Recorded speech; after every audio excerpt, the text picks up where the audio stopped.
At the heart of the University of Missouri campus sits 4.5 acres of research plots known as Sanborn Field.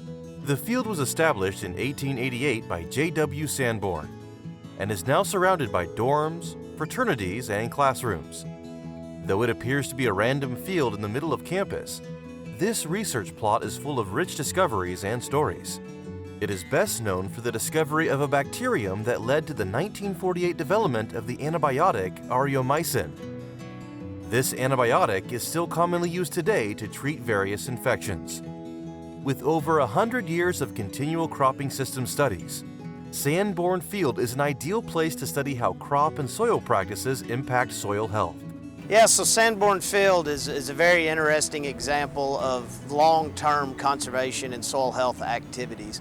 I don't think there's any other place in the world that has this kind of opportunity. So when a farmer in Missouri is wanting to implement these practices, they have a local resource they can come and look at and see and understand how it's going to impact their operation.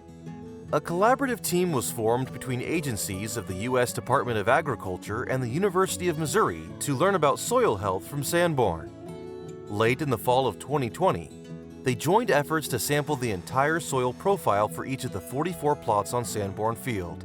The week-long sampling campaign resulted in thousands of soil samples that were then processed and analyzed in the lab to characterize dozens of soil health properties. Sanborn Field is not a museum. It's not something that's living in its past.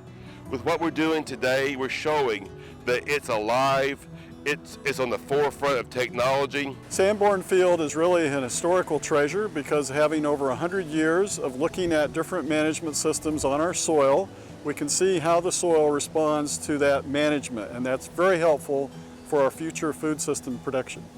This joint campaign and prior research studies on Sanborn Field have produced powerful stories about soil health, stories that speak of soil erosion, preserving soil carbon, the role of manure and fertilizer nutrients, and soil conservation practices.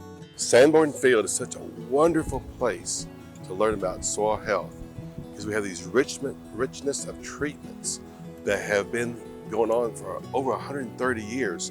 So when we look at our yield, our growth from plot to plot, we see that cultivation of all those years of different management practices.